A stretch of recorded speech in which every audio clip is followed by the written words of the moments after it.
But as you were saying about Su- the NFL MVP odds, Oh yeah, I think Yeah. I posted that a little bit, but I just don't have Joe Burrow's part. I Well, think you want Joe me to do the Burrow and intro? Saquon should win. Ace, you Oh, want to do the Intro. intro first? Welcome to the Uptown Parlay Podcast. wow, you sound less dead. He does. It's earlier in the evening. I think we should do these things earlier anyway. I mean, it's just my opinion. Um, because usually Not wrong. by 9 o'clock I'm dead to the world. Um, I think this is week 18, so it's I'm Championship not week. yeah, it's championship. Well, no, it's not. The championship week for fantasy football was last week. You just decided to be, you know, Actually, you just want to be extra about it. Which and I'm saying this now. This is the way that Ace gets himself into championship games because he extends it a week. Because now he's in the he didn't make the championship game in the other league. In both of the other leagues, he didn't make the championship game, but he made That's it in true. I this got league. knocked out. So I it's like was when you so give good it to all week year in the other 18, one. give him to week 18, that's how you makes the chip. yeah, that's how if you gotta do it, that's how you do it. Especially if you're the commissioner. Whatever rules need to get bent, he's gonna bend them. Shoot. Oh man. I remember years ago he got rid of the thing that me and what's his name used to do, picking up people in the middle of games. He's like, nah, I ain't playing that. That's a Well, commissioner. good luck riding Bailey Zappi to fantasy That is domination. tremendous that he's going to get a chance to play in Week 18. I Yes, didn't even because know he was still in the league. There's a lot of people who didn't know still in the league they're going to be playing this week because these games matter. Just like only three of these games matter. The rest of these games, we're just yeah, Like playing half there's the seven of them season. proceeding. oh yeah, there's other things involved. I was trying to look for it before. I saw somebody talking about it, but I was trying to look for it before I didn't have a chance to. The thing is, another thing that's riding on these games is people's like bonuses and they got to make certain touchdowns and stuff like that. Like I think it was Mike Evans. You got to make like a couple of like almost like 50 yards or something like 60 yards, maybe Hmm. Yes. touchdowns. Well, he needs 85 to Ah, continue his streak of 1,000 There's a yard whole season. there's a whole single game parlay that everybody's been touting on all the different tout accounts on Twitter, Threads, and Blue Sky. Blue Sky has a Blue Sky gambling. It's called Gamble Sky. It's a Oh great. okay. gosh. I'm surprised Fantastic. Blue Sky's not promoting Fantastic. this the way you said it so many times.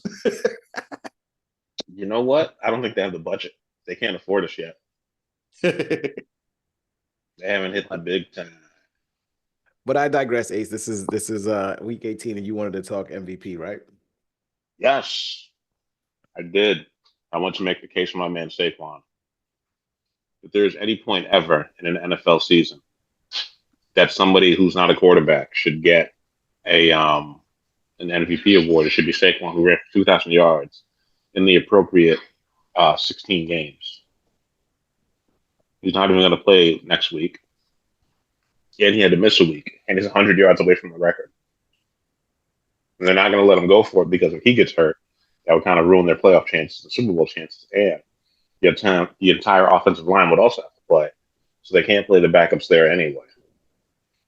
And the only person who's really going to get the chance to pad their stats is Sam Darnold, who's also having an amazing season, and Anthony pointed out, who I has something else 4,000 about yards. stats. And So you can read off of what with Saquon compared to Adrian Peterson. yeah, I know. And Adrian Peterson was the last person to win an MVP award, and Saquon's stats are very similar. He's averaging over, I think it's like 5.5 yards a carry. He's over that. Right now, Saquon got 345 rushing attempts, 2,005 yards, and 13 touchdowns. Adrian Peterson back in 2012, he has 348 rushing yards, 2,097 rushing yards, and 12 touchdowns. Very similar. So if we respect running backs and the work that they do and want to pay them for it, he should be in serious consideration for the MVP or at least co But we MVP. we don't. And the NFL has already said that on multiple occasions in multiple ways, and one of which being the contract. Look, I'm in complete agreement that Saquon should probably be much higher in the MVP consideration. I think what's glaring and what people aren't saying anything about is the glaring disparity between how valuable between a player that could win the most valuable player award, right? That award means the most valuable person to your team, and he's fifth on the team in salary. And it's not like he's got a, contract that's just like in its fifth year and it just hasn't aged well. He got signed in August or whatever, March or whenever the hell free agency happened, He's right? the biggest exception to the rule player in the league for his position. Exactly. So the most valuable player is not the quarterback. The most valuable player on your team is the best player on your team that you lean on heavily and that everything runs through. And Saquon is the most valuable player on the Giants. I mean, on the Eagles. He was the most matter of fact, he's the most valuable player on the Was it? Giants because he Yeah, I left was the about to say. Giants and now look at them. Yeah, I'm about to say he was the most valuable player on the Giants last He's the year. most valuable player. No, and So he's he's the most not- valuable player on two teams this Yes. year. This year, he is the reason that the Eagles are the going to the 3 seed in the or 2 seed or whatever the hell they are in the playoffs, and he's the reason the Giants are picking number one. That's it. So he's the most valuable player on two fronts. Yes, he really is. And it showed me how valuable he was to the Giants and how they needed and relied on the run game. And that was their identity. And they knew it. They legitimately knew it. And all they did was go get a running back in the 6th round. He's like their best running back that they've had this whole season. And it's Tyrone Tracy. And it's kind of crazy to me. But he should be his MVP odds should be like plus 500. But they know nobody's going to vote for him.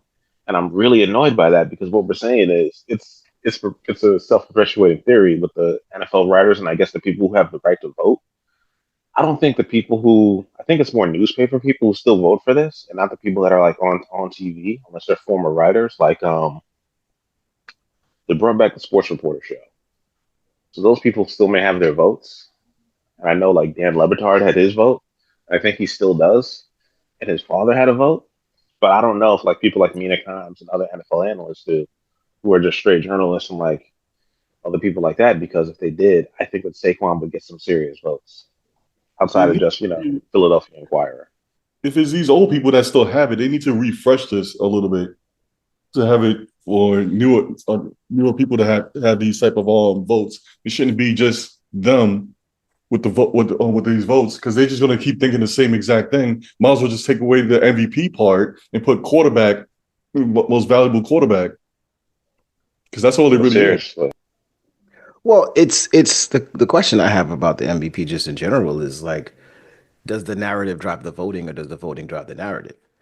Right? It's the narrative of the NFL nowadays is that you can't win without a high level quarterback, and that high level quarterbacks are the winners of, the vast majority of games and playoff games and Super Bowls, right? And so all of the attention, all of the focus, um, you know, all the conversation revolves around that individual, that position, right?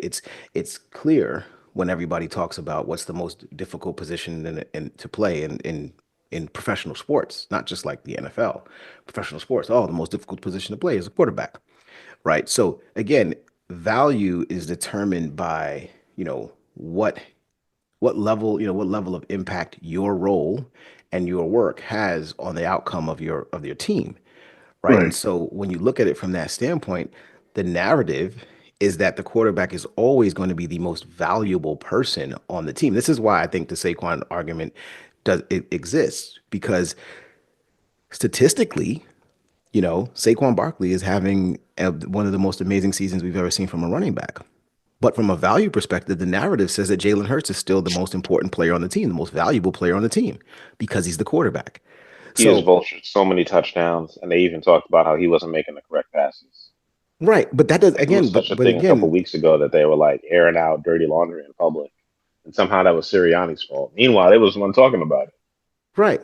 But see, this is my point. Is like is the saying this theory that like the narrative drives home the conversation. The narrative controls the voting. In No way, shape, I or think it form. does. Saquon Barkley has been the best player in the NFL all season. For the Right. entirety of the season, Saquon Barkley has been the best player in the NFL. But he's not the MVP because he's not a quarterback. I And it's think messed up too because it shows what happens when he's healthy. him and Allen have a legitimate argument for it because Allen has so many rushing touchdowns and so many rushing yards this year. He's been the rushing game and the passing game, and he hasn't had a dominant wide receiver. So much so that they had to trade for Amari Cooper to get him some more help. But it shows how quarterbacks are dependent on the people around them. Kind of like running backs, which you were desperately needed, like Derrick Henry in Baltimore You know, I was about to bring and that up Lamar too. It's like, Jackson. does that devalue Lamar Jackson having Derrick No, Henry there? It no, it allows clearly them to doesn't win because games it because their it defense got worse. it, it clearly doesn't devalue Lamar Jackson because Lamar Jackson is the second leading candidate from an odds perspective for MVP. See, that's what I mean. If you have a if Saquon Barkley is doing this and his quarterback is, you know, Gardner Minshew, Right. then but think about it. So Then no knocking then the God meet you out there. no, He would no be no knock to listen. Gardner Minshew. He was just the first If name that come to Gardner mind. Minshew was his quarterback, yeah, he used to be a Philly. If Gardner Minshew was the quarterback, to your point, Malik, just to tag this, he would be the NFL MVP leader right now. If he had You 2,000 think yards, so? knowing we were running the ball or Gardner's throwing it. Yeah, You Yeah, I mean this, but again, that's what I'm saying. Like, if you have a quarterback that regardless of the running back situation, the quarterback is always going to have more value than the running back in the eyes of the NFL and in the eyes of the voters because of the narrative that's being spun about the position. So, depends on if we think your quarterback is any good. Because when Derrick Henry Well, was in Tennessee and he was pushing for like 1,800 yards, he was higher in the NFL. He was higher in the NFL MVP race than he is now. But now yeah, NFL Offensive Player of the Year goes to the best running back, really, or receiver. I just wanted to add this in here. Do you think that his money is really the tie-in reason why the quarterback is only mostly consider this as well as far as for the owners and the GM? Because you think about it, but these quarterbacks are getting paid out there behind, but running backs are not getting paid that much. Could it be money behind this situation as well? I know what you're basically saying, but could money be another driving force behind it? well, Yes, because money is how you show importance to players, especially in guaranteed money. e- exactly. Again, I think all that's driven by narrative, right? If the quarterback is the most important person on the team, then the quarterback should be the highest paid player. And when the team does well, the quarterback gets just as much credit for it as the run as anyone else on that team. I mean, we just look at the Minnesota Vikings now, and I'm not. This is not me talking negative or talking down about Sam Darnold, Right. but Sam Darnold is given just as much credit for the success of the Vikings. As a matter of fact, probably more than Justin Jefferson. And I promise you that Justin Jefferson is the reason why that team is why that team is. If you took just Justin Jefferson off of that offense, and Sam Darnold's throwing to T.J. Hawkinson, Jordan Addison, and he's running and Aaron Jones. You could take away 5 wins right now. Exactly. And that's not to Yeah, say that's anything true. negative about Sam Darnold. It's just the You fact put that it, once you have the quarterback's value from a narrative perspective, the quarterback's value is super ballooned. It's super exploded. It's exploded you know what? to As the a point perfect that even a example, Brock decent Purdy. quarterback is looked at as Brock, being top five MVP. Brock Purdy's a perfect example. I just thought about this because the thing is that I know he's not putting an MVP on consideration, but look how he was thinking about last year. Everyone's talking about he's going to get paid and everything like that. Look what he's doing. He's taking the team this far, whatever, because he had all those Right. people around him. And the minute you took, and to your point, the minute you took Christian McCaffrey, Deebo Samuel, and Trent Williams off that team, they lost three straight Mm-hmm. last year till those guys came back. So again, on equal footing, Ace is completely right. If everything is equal, all players are equal, all players, all positions are laid out and they're equal. Saquon Barkley is one or one A. To me, it's a co MVP between Josh Allen and Saquon Barkley. If they'd It's a made co Barry MVP Sanders split it in 2000 with with Brett sorry ass Favre. Brett Favre, then goddamn it, Saquon deserves half of that trophy now with Josh Allen or whoever they want to anoint the Yeah. second coming of John Elway. So who do y'all think Next is going question. to actually get it? Josh Allen. No, I mean, I'm not from your opinion. Who do you think they're going to actually No, vote for to get it? Josh Allen. yeah, The odds are so in his favor. He's been so amazing all year, and nobody thinks any of their wide receivers are special. And they just been beating the hell out of exactly. teams. So because none of their It's receivers are special, he's yeah. he's making them special. He's It's making again. unreal throws downfield. I think it's narrative based. Josh Allen will win because, to Ace's point, nobody thinks that the Bills players, aside from him, are anything to write home about. Lamar Jackson will not win despite having better statistics than Josh Allen on a much higher level, but he won't win because Derrick Henry is seen as being just as good at his position as Lamar Jackson. To your point, And so, Malik, I did see some type of video or whatever a couple of days ago. They actually said it was the reverse of this year would be the reverse of last year, where quite Lamar Jackson won it, even though quite Allen quite had a better season. mhm. I don't know, quite. I didn't look any further into that, but that's what they basically brought up, saying that it was just that they wanted Lamar Jackson to win, even though he had the what's the name? He had the better team compared to Allen. I'd also like to point out, just for my own self gratification as a Chicago Bears fan, Caleb Williams has more passing yards than Jordan Love and Jalen Hurts. And he has more passing TDs than Jalen Hurts as well.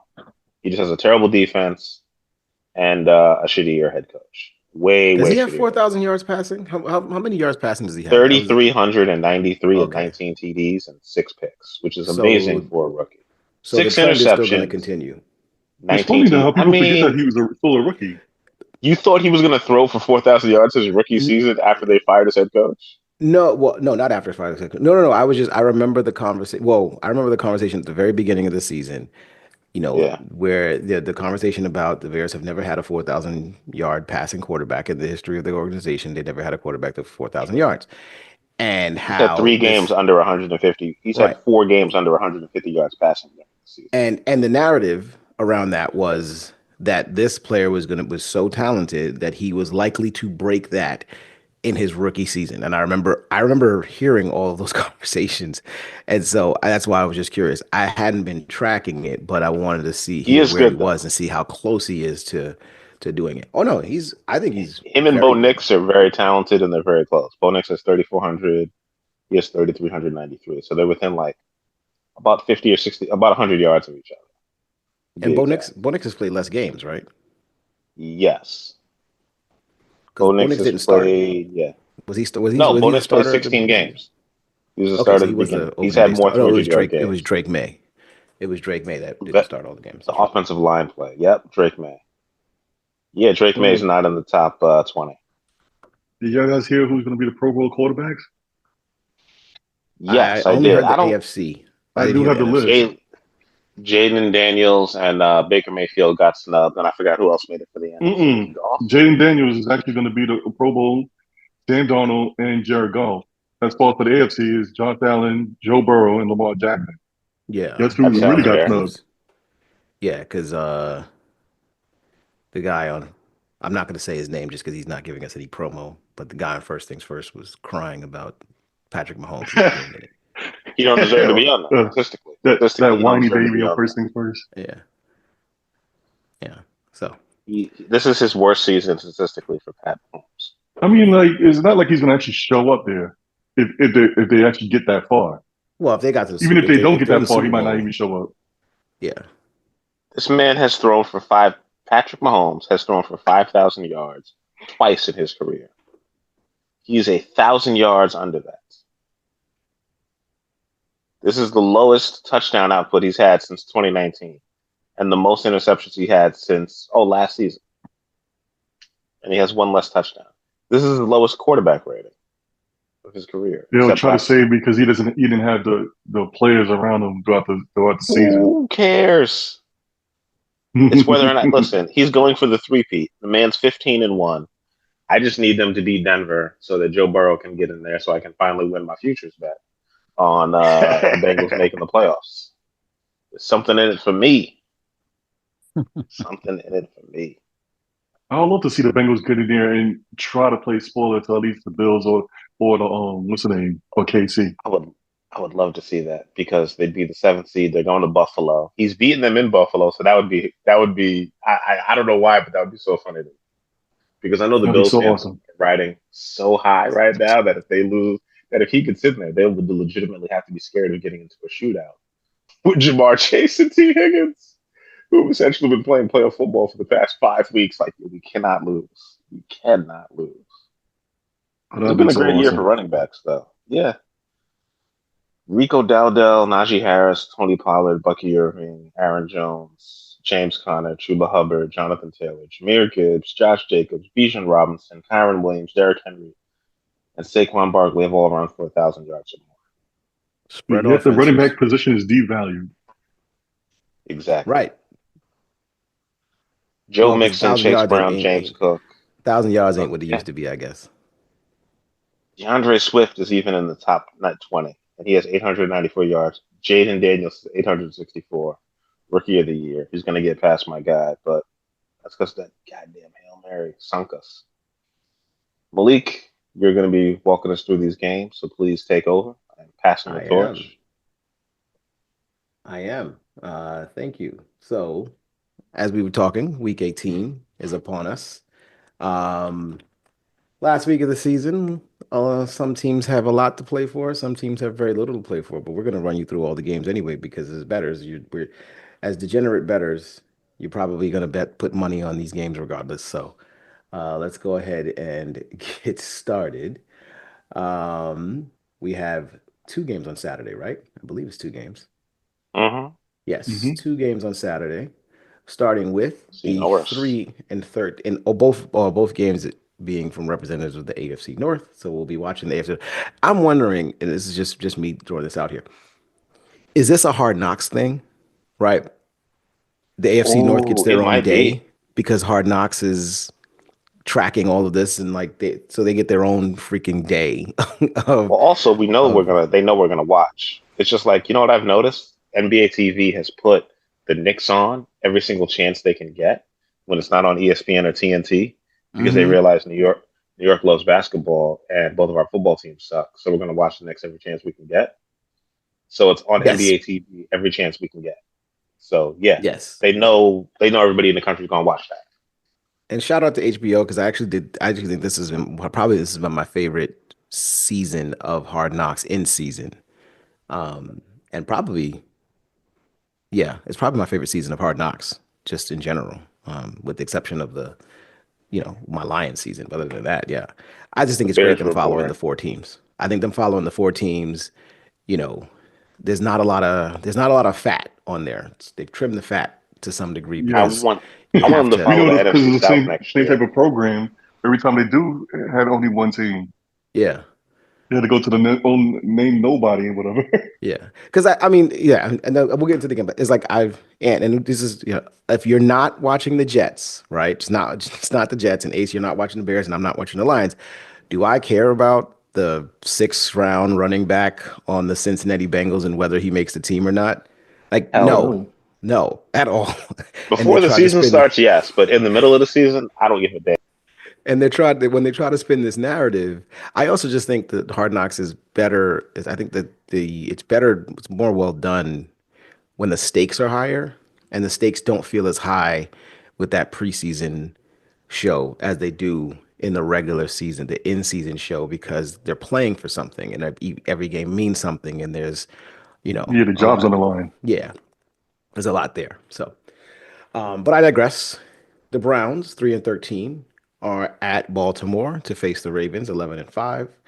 The Ravens they have the chance to win the division with a victory here, and the Browns have no chance to do a little bit of anything. Actually, if they do lose, with losses by, I believe, the Giants and the Raiders, the Browns will get the number one overall pick, but they cannot pick lower than three, win or lose.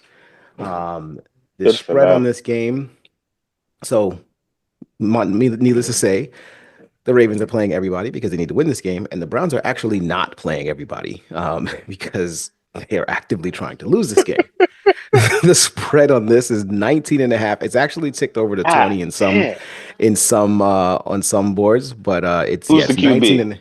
19 and a half. The QB for the Browns will be Doesn't Mr. matter. Bailey Zappi, Hey, facing Lamar Jackson. So like Zappos. it's hilarious. The Browns are afraid that, Dorian Thompson Robinson might be too good. So they have to go down a notch to Bailey Zappi. Over under on this game is 41 and a half. It seems like a bit of a joke, but 19 and a half points is a lot to lay. So Ace, who you got? I'm taking Baltimore. Duh. I'm taking Baltimore.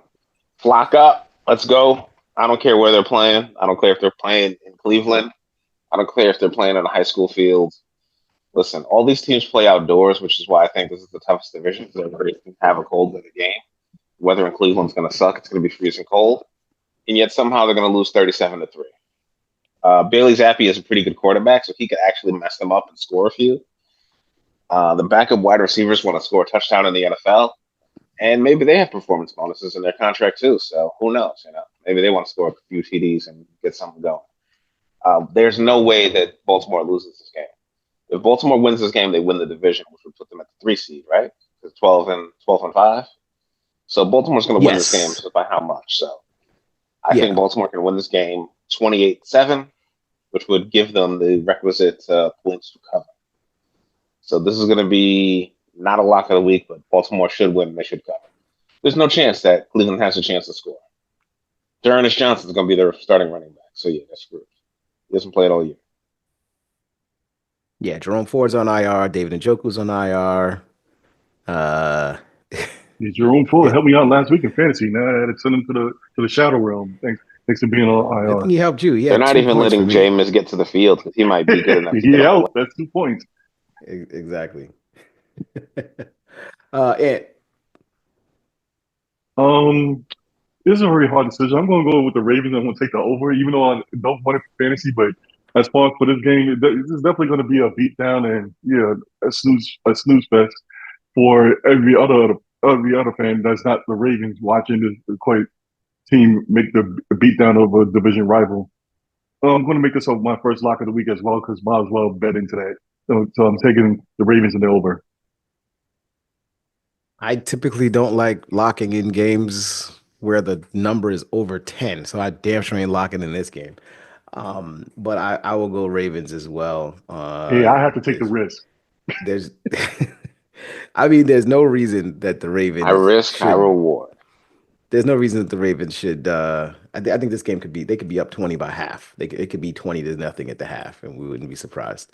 The Ravens defense has actually been playing a little bit better of late too. So on top of the fact that their offense is, as incredible as it's been with Lamar and Derrick Henry and Zay Flowers and Mark Andrews and all those guys, their defense is actually starting to play up too. The Sharps are the Sharps are leaning towards the Browns just getting 20 points, and that's just why I don't enjoy it. But definitely, definitely think that there's an opportunity here to if you can make this a part of a parlay and then just sweat out the 20-point line on Saturday afternoon. Go right ahead, but I'm not doing That it. sounds bananas. Oh, before we jump in, let me just give our week 17 results. So last week we picked 13 games.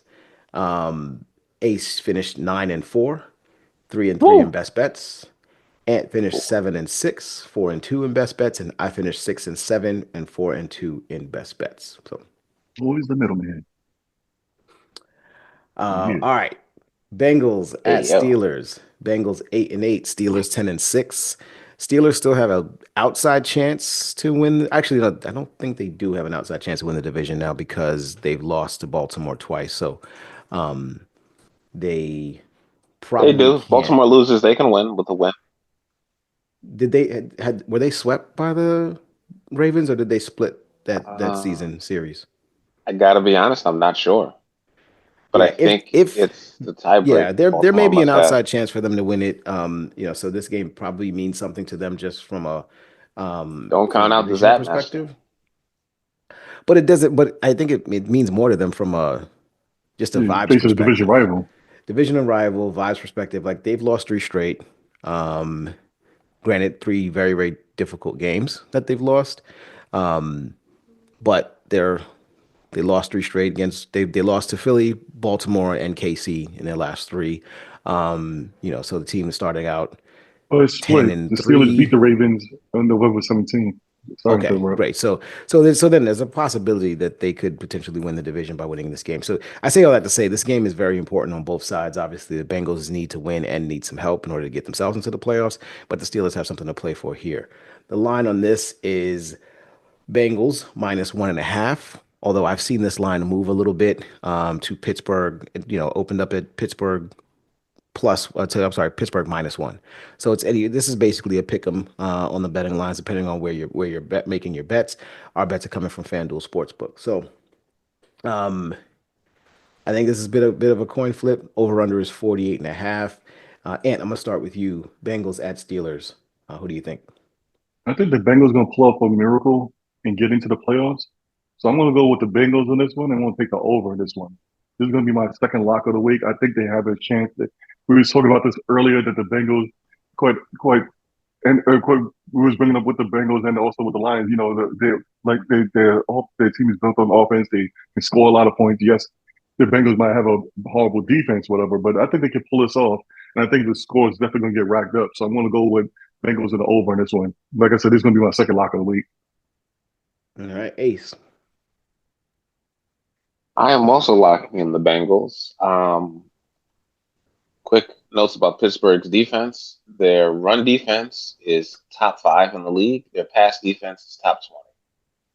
As you know, uh, Bengals are great at throwing the ball, not so good at running the ball. Chase Brown has been very good, but they're a passing team. They always have been, and they always will be. They have Joe Burrow, T. Higgins, and Jamar Chase. They got him this one last year, so they're going to air it out. Burrow throws for 400 yards, 4 TDs. Give me Burrow and the Bengals. Lock it up and the over. I am going the other way. I'm going Steelers, and I'm locking this in. Look, the Bengals have been impressive over the last 4 or 5 weeks, but they've been impressive against bad competition. The Bengals are 1-7 on the season against teams with a record over 500. So they've beaten up all but one of their victories have come against teams that were not good and were not better than them. And they actually lost a game against a team that wasn't as good as them. Their first victory against a above 500 team came last week against the Broncos in overtime. This is not a good defense, and the Steelers have looked like the overmatched team that they were these past 3 weeks against Baltimore, KC, and Philly. But I think they are on par with, or at the very least, better than the Bengals, and this season has borne that out. So I'm going to go with the Steelers, and I'm going to lock them in on this one here as well. Also, the Steelers are at home, so I like giving a 1.5 here. I think it'll be perfectly fine, and I think that the offense finally gets on track. All right, Panthers at Falcons. Panthers 4-12. Falcons 8-8. The Falcons. I don't think the Falcons have locked up anything from a playoff perspective, but they Oh, do have an outside chance to potentially win the division with them being only a game behind Tampa. So they do have something to play for here. The Panthers, despite all conversations of them, playing better and looking better as a team across in their games the last 6 or 7, they haven't won any of those games. They've lost pretty much all of them, going up until with the exception of that game against Arizona last week. So Michael Penix Jr. is starting again. The Falcons are playing for a little bit of their future, but still obviously believing that they can get themselves into the playoffs with a victory here. The Falcons are 7.5 point favorites. The over under is 48.5. Ace, what are you thinking? I think that the Falcons are going to win, and I think the Falcons are going to cover. The Panthers, without Chuba Hubbard, who is on IR, don't have much of a run game. Their rookie running back that they also drafted is also hurt, so they don't have much of a run game in general. Bryce Young is actually going to play pretty well this week because the Falcons' pass defense is pretty piss poor. But Drake London, Kyle Pitts, Bijan Robinson are all healthy. Michael Penix Jr. has been healthy. He's been playing pretty well in his first 2 starts, and he's not going to disappoint in this one. They just can't count on the Buccaneers losing to the Saints at home, so Sorry for you Falcons fans down there in Atlanta, but at least you're gonna get a win in week 8. Lock in, lock in the Falcons and the under. And you said the under? The under, yeah. The Panthers aren't going to be doing them any favors. They're going to score enough points, so they could beat them 34-14 and still wouldn't go over. The over is very high at 48 and a half. All right. Ant. As much as I want the Panthers to win on this one, and I don't like to bet on the Falcons, as been said all year, I'm gonna have to agree with Ace. I'm gonna take the Falcons, but I'm gonna go with the under in this one. I'm not gonna lock this in, but this is a meaningless game for both of these teams, in my opinion. Well, but maybe the Falcons might can still try to get into the playoff. I guess I'm not really paying attention to that division that much, but and that division is horrible. But yeah, this is a quite another division game, and but still, the Panthers is a 4-12 team. I doubt they're going to really do anything. Ace said it earlier. Their best players are basically out. So yeah, and we see what the rookie can do. Then we'll go with the Falcons and we'll take the under. Right, I'm taking the Falcons here as well. And I am not locking them in because the Falcons have burned me at least 2 times this far this season. But I do, just to harp really quick on one thing that Ace mentioned, Chuba Hubbard being out for the Carolina Panthers, is the main reason why I lean heavily towards the Falcons in this situation. If there's, an MVP of each individual team, he's been that for the Carolina Panthers this season. And, he's a major reason why they have the 4 wins that they do.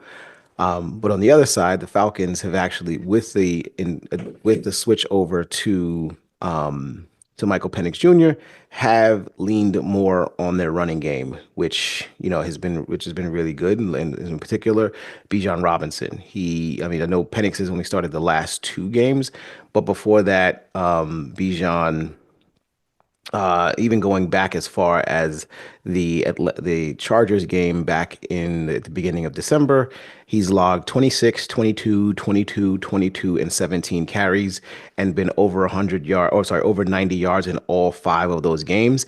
I think that they continue to lean on him, and with respect to this offense, and just keep the ball out of the Panthers' hands and just keep on matriculating the ball down the field and putting up scores. So I like the under as well here, and I'm going to say the Falcons, but I'm not locking this in just because I don't like locking in the Falcons. Although I do think that they're a little bit more consistent. I did watch that game against Washington last week, and they played pretty damn well. And I think they just play a little bit better, or they just look a little bit better playing with Penix there over Kirk Cousins. He's just able to move in the pocket better. He is. He's able to move in the pocket. I don't think he doesn't seem to have a much better arm than what I saw from Cousins. I don't know. For some reason he doesn't seem to have as good an arm as I thought he had when he was in college. I don't know. It just doesn't his ball doesn't have as much zip on it as I remember seeing in Washington. Maybe I just Nice. missaw that.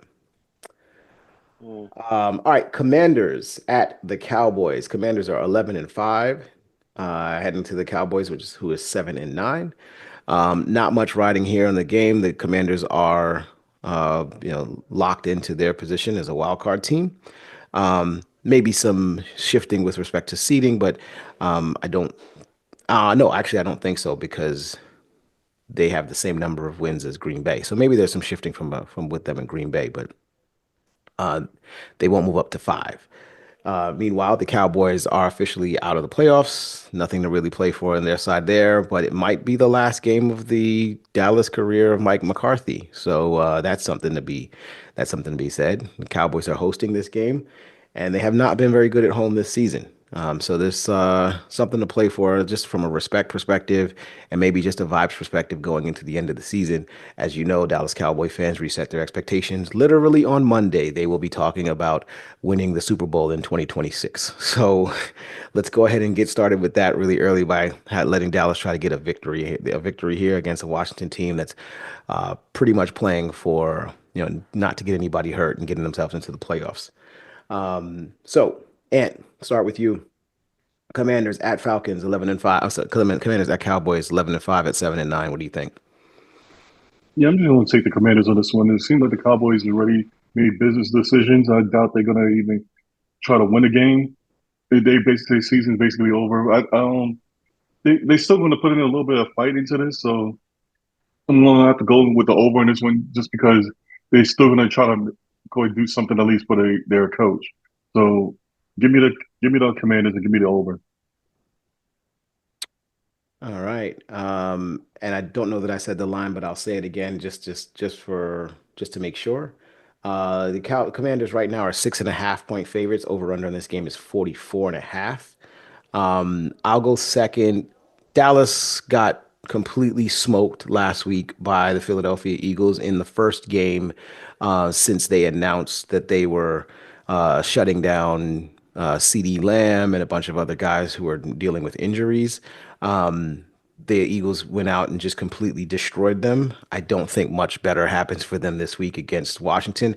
I don't think that they go down the requisite 20 to 25 points that they've been going down over the course of the season at home thus far. But I do think that losing by 6.5 points is definitely on the table here. Um, yeah, it's not looking good for the Cowboys. I think this is the end of the Mike McCarthy era, and I think they'll walk out of Texas Stadium, whatever the hell it's called, AT&T Stadium, with another loss. So I'm going to go ahead and pick the Commanders here, -6.5. Ace. I am going with the Cowboys. I'm going against the grain here. Rico Dowdell has 1,000 yards. I believe he is actually going to be playing. If I'm not mistaken, he is healthy. He is. They cut Ezekiel Elliott. Sorry to hear that. That is a shame. Maybe he'll get picked up by a team that needs a goal line back. Wink, wink. Detroit Lions. Who knows? He's good from 5 yards and out. No, I, no, yes, yes, He's like, no, no, yes, keep him away from my team. no. yes. He's like, I keep him don't You away. I need him. don't think You I need don't think Zeke. there's a no, and this is not even just talking about Detroit. I don't think there's a reason to pay a running back who literally can't get you more than the 3 yards that get blocked for. Like if you can't, to me, if you're a running Wow. back that can't, no, and this again, this is just his age and He was better with the tread Patriots on the last tires year. and stuff like that. But if your offensive line blocks you for three and you get three, that means that there's literally nothing on the running back, right? There's the running back is literally Uh, just falling forward and getting exactly what's given to him. If the well, Lions were to I'm sign a running counting. back because David Montgomery can't play in the playoffs, I would not want them to It would sign. be Zeke. I'd rather them sign my He guy got from waiver on LSU That who for him. hasn't is played all season. cool. Oh Who's wow, my he guy? is younger actually. He's younger. He hasn't I played think all I know who season. you're He's talking fresher. about. Super Bowl champion. Yes, Yeah, yes. holding out for. I can't remember his name right now. This is terrible. It's College really bad. superstar. It is really bad. I apologize to him because that's on Nope, me. that is on you. You call yourself an Leonard LSU fan. Fournette. Leonard Fournette. There you go. Allegedly a LSU fan, Malik. All right, I'm going with I'm going with the Cowboys. I think Cooper Rush is going to have the game of his life and keep it close and put a scare into Washington. Washington can only go from 5 to 6. They don't want to be the 6th seed, so they're going to try to win You this think a game. lot about Cooper Rush, I But noticed. it's going to be Cooper Rush can ball, baby. Cooper Rush can ball. Yeah, Devon okay. Turpin is going to have a great game. Brandon Cooks is going to have a great game. These guys are playing for their contracts next year. The only people who have to be there are the people who want guaranteed money. So everybody else is playing for their lives. Give me the Cowboys. No lock, and I'm going to take the under. Cooper Rush is going to Defense have is a going to Jason step up. Garrett career. Cooper Rush will be a offensive coordinator in Dallas very soon, whenever he decides to 12 retire. years. He might be an offensive coordinator next year. Seriously. Oh, wow. 4-12 Bears at the 11-5 Packers. Ace, End the I'm season. gonna I'm just gonna hand it over to you here to talk Just about this end the game. goddamn season The already. only thing Just end it. the only thing I think I'm really intrigued for in this game is, well, two things. One, are the Packers really going to play anybody? Because they don't, again, they don't really have much to play for. They're supplanted No, into they the are. They're playing for seeding. seeding. If they lose, they're the 7th seed. Yeah, but it's just like, which road team, where do you want to go on the road? Um, Do you want to go to Minnesota or Detroit next week? I don't think you do because they I beat the brakes mean, off y'all. the Packers haven't beat anybody with Oh, a I'm winning record. sorry. The Packers are like the They'd have to go to Bengals. Philadelphia. I take that back. They'd have to go to Yeah. Philadelphia. But the Packers are like the Bengals. In my opinion, the Packers are like the Bengals. They Oof. don't beat anybody with good records so far this season. They're 1-5 against teams with good records that are in the playoffs. So the Packers are just whatever to me. Anyway, Now you're but talking my language.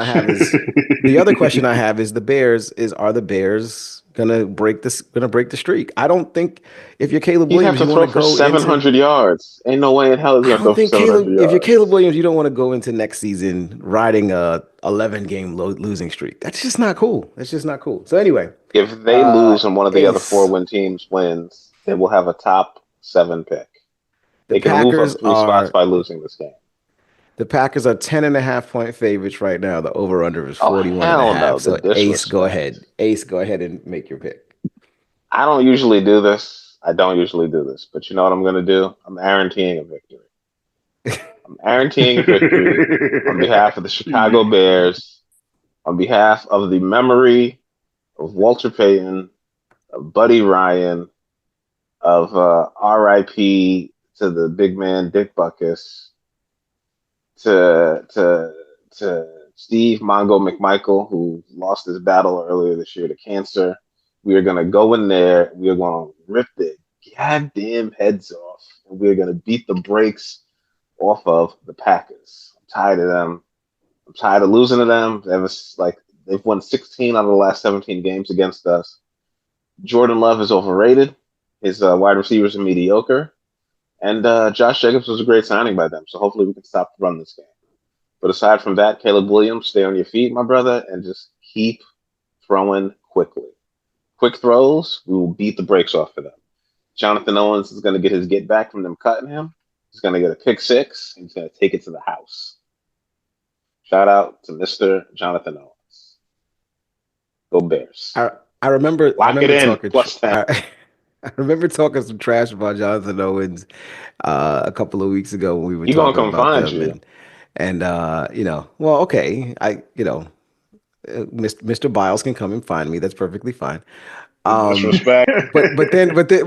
But it was hilarious because I remember because then I was watching for him, but then he got cooked. I can't remember who cooked him, but he got cooked by somebody in the game on the Lions side when we played them. And I was just like, I remember seeing, I was like, there he It was is. As Jamison soon as we Williams. start talking about, as soon as we start, it was JMO. Yes, it was JMO cooked him, and I was like, there he is. As soon as I start Because he's mentioning on the guys, let's start. roids. That's why. That's why he's so goddamn fat.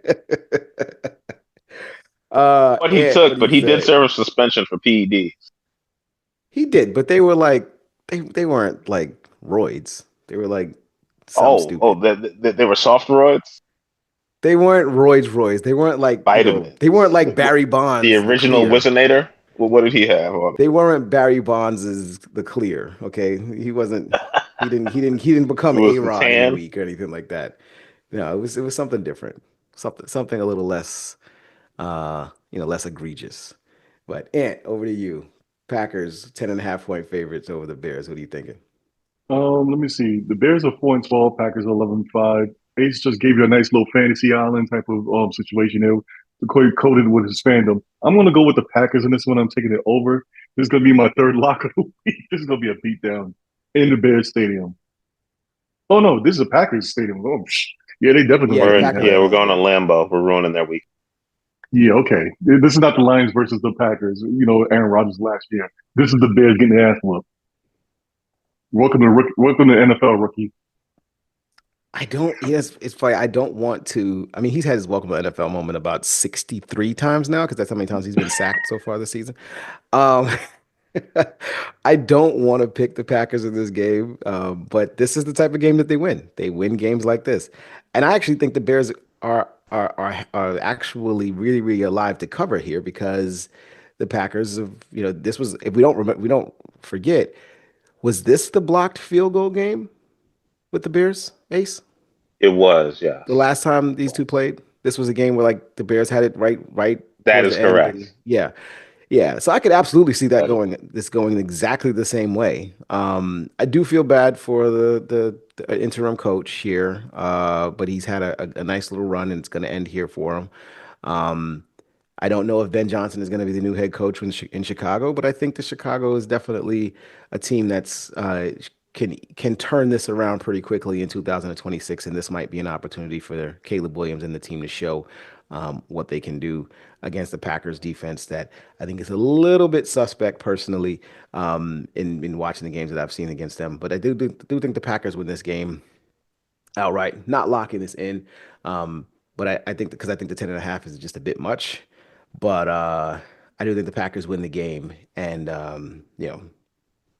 so I'll take them. I'll take them here with the 10.5, but I don't feel good about it. All right, Jags at Colts. This is a meaningless game. Neither one of these teams is going anywhere, and they both played themselves out of the top 2 to 3 position in the draft. So, do we really care? No, but let's pick it anyway. Colts are 4.5 point favorites hosting the Jaguars. Um, the most important thing about this game is that this is the last game that will be played. This is the last time these players will be on this field until the combine in February, and that's what we were mostly interested in as it pertains to Lucas Oil Stadium. Um, but let's make the pick anyway. 4.5 points over under 43.5. Ant, I'll start with you. Yeah, I'm going to take the Jaguars in this, even though they're going with their backup. So is the Colts. I heard about the injury with Anthony Richardson. Talk about that he had to troll around in his home and everything like that. But I'm going to take the Jaguars, even though they had the less of a record and the Colts are at home. I think their coach is going to try, is still going to try to fight for his job. I mean, might not survive on Monday. Black Monday is when all these coaches get fired, which is next week. But quite, I don't see. I I don't see quite a non-competitive game. Even though this game is meaningless, it's still gonna be competitive. So just give me the Jaguars, and I'll take the under in this one. I'm not gonna lock it in though. When two bad teams play each other, it's competitive. When two good teams play each other, it's competitive. When a good and a bad team plays each other, that's when you get these crazy lines.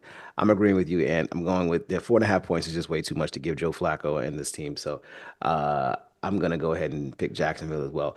And not for nothing, I mean, the player I have been watching and paying attention to over the course of the season on the Jaguars is former LSU wide receiver Brian Thomas Jr., who has been really, really good and who could I'm have glad I won picked him up in fantasy.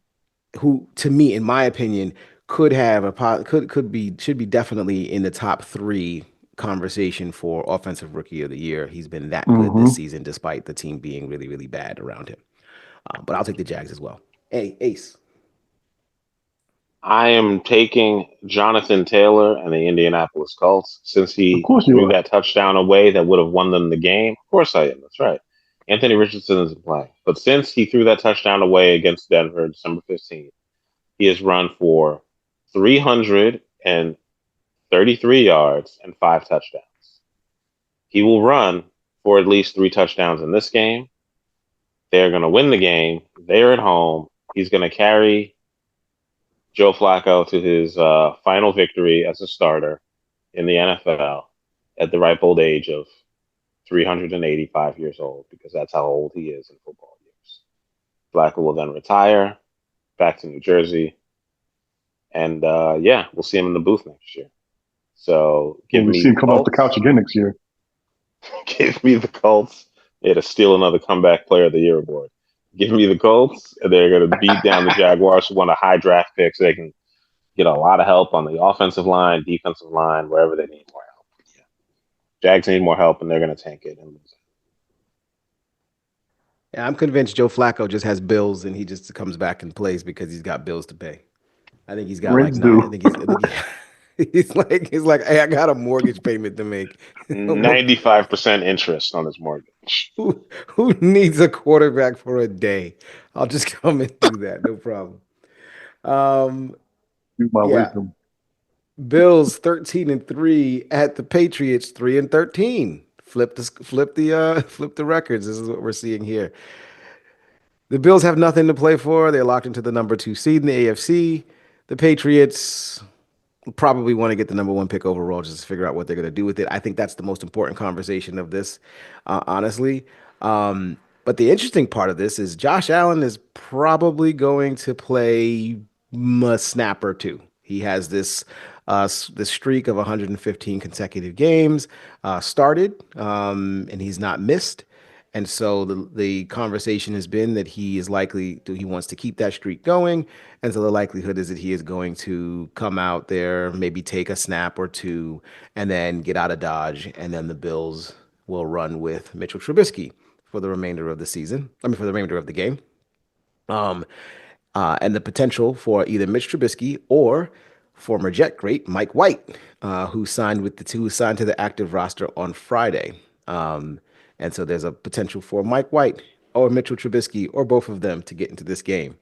That said, it's probably why the Bills are only favored by two. The Bills are still favored by 2.5 points against them with no idea who the quarterback's going to be. The Bills are still favored by 2.5 points here going to the Patriots. It wasn't that long ago where the Patriots played this team very, very well, very, very closely, and that was against all the Bills and their starters. So, Ant, what are you thinking about this game? Um, Give me the Patriots. Quite the Bills is going to be yes, the Bills is the better team, whatever. But like you've been saying, Josh Allen's not going to be there. He might just take his little couple snaps like his preseason, and then the great Mike White might come in, or the other dude. I don't know his name, but but give me the Patriots. Give me the under this one. And I'm not going to make this a lock, but it's hard to bet on these games because you don't know what is going on with these teams when it comes to Muslim players coming in and stuff like that. And also, Gerard Mayo might be coaching for his job as well. You might be talking about the pick or whatever, but Gerard Mayo might actually be coaching for his job, even though they might look like they guaranteed it or whatever. Quite, there's this guy named Mike Vrabel out there interviewing for jobs, and today he actually interviewed for the Jets job. Quite might be if you're Robert Kraft, whatever, you might want to dump draw Mayo and get Mike Ray Babel in the building because you don't want to have a rival to have your acquire a former player who's actually turned out to be a good coach in his league. So they pay, even though we might not look at it this way, the players and the coaches might be looking at this as we must win this game. We're not thinking about that first overall pick type of thing. We need to save our job. So give me the Patriots and give me the under. Um, I'm going with you, Ace, and I'm going to take the Patriots. I actually am locking this in. I think the Bills are kind of playing with their food a little bit here on this situation, and the Patriots, to Ant's point, everything that you mentioned, I think is very true. The Patriots have a ton to play for, and not just again for playing for their coach. They actually, you know, with the exception of that game against the Chargers last week, where they just got smoked at home. Um, they've been playing hard, for Gerard Mayo. They've been playing, but I think that you have to realize, and they have to realize two things. One, this is probably the least talented roster in the NFL. Right. And two, they are not going to be markedly better based off of one draft selection. Their route towards being a better team, towards being a playoff team again, requires multiple picks, possibly multiple seasons. And so if they're playing for like the number one pick, just to get Travis Hunter, that's not going to be enough, right? That's just not going to be enough. So they have to be thinking long term. But as a result of that, I think good vibes going into this off season would be great if they come out and have a really good game. So I think Drake May comes out, has a really good game, plays really, really well for this team, and they get a victory. So I'm going to lock in the Patriots plus 2.5. Ace. Go Pats, triple Pats. I'm taking them as well. I'm not locking them in, but I feel very confident that they're going to win. Ray Davis is starting at running back for the Bills. The Pats' run defense and defense in general has been playing much, much better over the past couple of weeks. Without Josh Allen back there, I don't have much hope for Trubisky. If the starting quarterback, once he leaves, most of the offensive linemen are going to leave, so I'm going to keep them healthy. And yeah, the Pats should win. It's going to be freezing cold here on Sunday. It's going to be like 17 or 18 degrees at the high. So yeah, enjoy that and enjoy the win. Super low scoring game. The under is the best play. Oh, I just remembered. Former Bears great that was drafted before Patrick Mahomes, the greatest of all time. He is a Trubisky. burger and he is cooked. All right, that brings us to the Saquon Bowl. The 3-13 New York Giants, or New Jersey Giants, as Ace likes to call them, are going down I-95 to face the 13-3 Philadelphia Eagles with Saquon Barkley. And will be without Saquon Barkley because he won't be playing. He's 101 yards away from the all-time record, and he will not be playing to get that because Nick Sirianni hates football and hates all fans. Um, but needless to say, because this would have been the narrative that everybody wanted to see. This is the New York story this would have gotten a That would have movie. been I think I ultimate think fun if thing. he breaks the record, if he breaks this record, I think there's a movie in here about being cut, being just just being disregarded by your team. You come back, you play, and you play them. Like it just feels like a WPIX movie of the week. Yo, it feels like one of those. Anyway, this sucks. They're not playing. Saquon's not playing. Nobody else is going to be playing that has any skin in the game on the Philadelphia side. Neighbors is playing. The Giants stink. Let's just get it over with.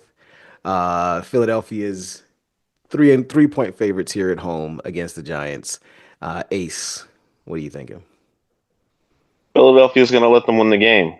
Jalen Hurts is still in concussion protocol. Drew Lock's going to have another great game. He's going to get over 1,000 yards passing. Tyrone Tracy is going to run really well. The Giants are going to play themselves out of the third pick, so they won't get Cam Ward. They won't get Shador Sanders. They're going to I end don't up think they're even in the taking. third spot right now. That's right. And they're going to win this game. They're going to play themselves out of the third overall pick. And they're going to play themselves to the sixth overall pick. And with that, they're going to be drafting Carson Beck from the University of Georgia. He can't play Believe me anything. He can't now, play hear anytime me soon. later. So I'm telling you, this is what's going to happen. I Okay. guarantee it. Okay. And it makes sense not to play Saquon. You want to keep him fresh for the playoffs. It would be ridiculous to play the man. Because if he plays and the entire offensive line has to play, you don't want to risk him getting hurt. So let's stop it. Stop it. So Ace doesn't like fans either. And Oh, Lord. Yeah. Unfortunately, I would have loved to see the Eagles could keep the pedal going. I really don't. Even with the Bills, I don't like how they're sitting players and stuff like that for this last game and stuff like that. They should go all out, in my opinion, and he should go for that record. And it had it quite here. What's the name? Eric Dickerson crying all throughout the whole week about breaking his record and stuff like that. That would have been awesome just to see Saquon Barkley do it just because of that. But anyway, Drew Lock has already cost them the first overall pick. He might as well just keep on going. It's not like he's going to be saving anybody's job. So I'm going to go with the Giants and give me the under in this one and make this my fourth lock of the week. Just because. oh God, I hate to say that I'm going with the Giants as well, but I'll go with the Giants here. They're I getting mean, we got to do it three. for our boy LeBron since he doesn't want to show up and stuff and defend his team. I mean, he probably wants them to lose because he wants them to continue. He probably wants them to lose to secure. I mean, they're tied right now with the Patriots, Titans, and Browns for their 3-13 record, but they're currently sitting at fourth in the draft rankings or in the draft on the draft Lavon order. would say he always wants So his team to win. He would always say something N- dumb n- like, n- "Got to play to win the Yeah, game." but he'd be lying. He'd be lying. No, he wants them to lose because he wants to have optionality um in the draft. I mean, he might be okay with picking fourth because I know that he's not. I know that both him, but a lot of Giants fans listen to the New York radio, which I still currently do on occasion, even from down here in Georgia. Um, there's a little split on whether they like Cam Ward, Shador Sanders, or someone else. So, but anyway, I'll pick the Giants here as well. This is not a game I'm going to be paying too much attention to. Just looking forward to seeing the Eagles get back, get healthy, and I think the most important game for them last week was the game last week. Smoking the Cowboys was more important than anything else. They were able to do that. Kenny Pickett got hurt in that game as well, so I don't even know if he's going to be playing at this point right now. So we'll see what happens there. Who's going to be the starting quarterback for them? For the Eagles in this game, and just as a result of that, I'm going to go ahead and pick the Giants to cover the number, if not win it outright. But no lock. Saints 5-11 at the Buccaneers 9-7. The Bucks are still playing for the division here. They win this game outright. They win the division. The Saints are not playing for anything in particular, so the Saints, they're still injured, still hurt, but they're looking to come out here and play spoiler to some degree. The Buccaneers are 13.5 point favorites. The over/under is 43.5 here. I'll go first as a resident Saints supporter on this podcast. Not a fan, just a Alleged. supporter. Just a supporter, not a fan. But I do think that the Saints, they're likely going to be looking for another head coach. This is an opportunity for them to, get the ball rolling on their coaching search. They don't have anything to play for here. The only thing I was a little disappointed, that I was a little interested in, a little disappointed in, was it looks like my main man Alvin Kamara might not be playing in this game, and if he doesn't play, then clearly, then there was a statistical number that there was some stats that he was going for from a rushing perspective that would have been really, really cool for him to try to eclipse, but it doesn't look like he's going to play. On the other side, Mike Evans is going to play and has a $3 million bonus if he gets to 5 catches and 85 yards receiving in Yes, week that's what it is. 18. So this He will get is there. this is probably, from his perspective, this is what he's playing for. No Marshawn Lattimore, so no reason for him to get into a fight and get kicked out of the game this time around. So I'm gonna take the Bucks to win this outright. Think they'll just take care of things here at home and control things and win this division. That's why I don't think Atlanta's gonna make the playoffs. But I'll take the Bucks and I'm locking this in. Bucks and the over. Ace. I just got done watching Selling Tampa on Netflix today. And because of that, I'm going to be taking the Tampa Bay Bucks, and I'm going to be You're locking this, you said? locking them in. Third lock of the week. Okay. Saints are trash. Spencer Rattler is a terrible quarterback, but I'm glad he got a chance to start in the NFL. Good for him. Yeah, you can tell his grandkids that while he's packing bags and doing something else, or like an accountant or something like that later on down the line. Packing bags. What do you think he's going to be packing bags to Piggly Wiggly? What do you think? Publix. Man's a millionaire. He's a millionaire since college. Hey, He'll be all so right. was the guy. So was the guy on the Cosby Show, but they caught him packing bags before. Ouch. Zing. And what's your pick? Yeah, it's just going to be the same thing for me. I'm taking the Buccaneers. I'm taking the over in this one. There's no reason to keep going to it. Y'all guys already brought up most of the things that anybody would say about it, and yeah, that'll be my pick. Bucks in the over. All right, Texans at Titans. Texans 9-7, Titans 3-13. The Titans are horrible. The Texans are going into the playoffs I think they locked up their division like 4 weeks ago and have pretty much been cruising and losing since then. Um, they're running into a, a buzzsaw of the Tennessee Titans, who we have no clue on who they're going to be playing, who they're going to be starting. We have no reason to believe they're going to be doing Did you anything to call the win any Tennessee more Titans games. a buzzsaw? Of course, it was tongue in cheek. Of course, Ace. They're three and I'm sorry. He's trying to I hype wasn't him paying up, attention and man. I heard you and I was like, a buzzsaw. I don't think Malik knows what the word means. He's trying to hype him up. There's a Try, good, trying to this trying to is give it trying to give it some Man, that stadium's gonna be half full. some light Stop it. here. Ain't nobody gonna That's sit out in actually the true. cold in Nashville. Tickets for that game should be pretty easy to come by. The Show Titans, up in the parking lot, you'll get one for free. as a result of all of those things, the Titans come here as the slight favorite at -1.5. Over under 36.5. Um, I think that there's definitely not much to play for on either side here. So Ace, I'm gonna start with you. Houston getting a point and a half going to Tennessee. What are you thinking? For all of my people from Houston, they're gonna beat them on general principle because they tweeted out the logo of the Oilers and the Oilers colors, and that is massive disrespect for a team that ran out of Houston because they didn't want to be there. The Texans are gonna go down there and spank them like they stole something because they have. They stole their team, and the Texans are gonna show them why they should have never left. And they're gonna beat them by 50. Lock in the Texans. Fourth lock of the week. Yeah, I like the Texans as well. Not for the disrespect reasons that Ace mentioned, but just from the fact that like they need a win. They lost their last two games. They lost to KC. They lost to Baltimore. Getting a win is going to be important for them. just kind of rolling into the playoff situation. They've already locked into the number 4 seed, so they're going to be playing whoever the 5th seed is coming out of the, in the wild card week. So they got to prepare themselves for that. As a result, D'Amico Ryans did say that everybody's likely is going to be out there playing in this game.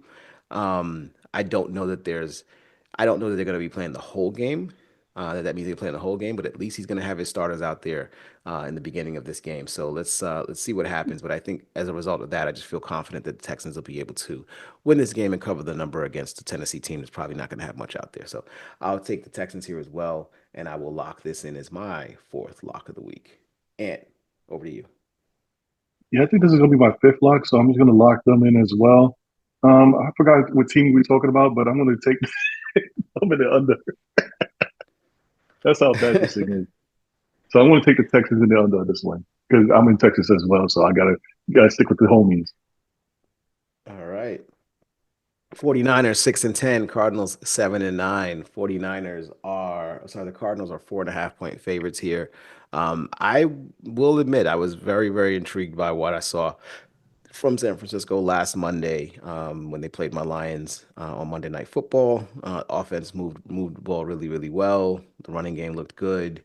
Everything looked good. It's just they were playing against a superior team in the Lions, at least this week. And 49ers are just still really banged up. But at this point, I think they are, on par. These are two teams that are very much on par with one another at this point, especially with the 49ers not having so many injuries. The Cardinals are a 4.5 point favorite in this game, and the over under in this game is 42 and a half. Ant, over to you. Uh, yeah, I'm just gonna go with the 49ers on this one. Actually, you know what? I'm gonna go with the Cardinals on this one. I'm taking the under. There's no particular reason, just flip the coin or whatever. 49ers are injured and they're basically out in the playoffs. Cardinals, I think they're nowhere near the playoffs as well. This is a division game and another game that nobody really cares about. But yeah, you see what basically what happens here. I'm going to go with the Cardinals. They're at home. Might as well take the home team. Ace. I'm going with the Cardinals. Brock Purdy isn't going to play. George Kittle might sit out. Yeah, they're going to be starting a backup quarterback. I don't even know who that is for them here. So I don't believe in Kyle Shanahan and their offense that much. And he lied to everybody about Christian McCaffrey being healthy. And just for that alone, they should lose another game to end out the year. So Wow. give me the Cardinals. Yep, that's what I said. You heard me. Give me the Cards, and I'm going to lock it in. Yeah, I'll take the Cards here as well. Not locking it in, but I definitely feel like they should win this game, especially with Purdy being out, and the 49ers pretty much just kind of packing it in for the season. I do think this is interesting that Marvin Harrison Jr. needs 178 yards to get to 1,000 on the season. You think he gets it, Ace? I hope he I think gets Ace it had him because on I'm the bench. starting him in fantasy. So yes, I do hope he gets it. Yeah, Oh I mean yeah, so I he's I'm definitely hope counting he on him. doesn't get it now.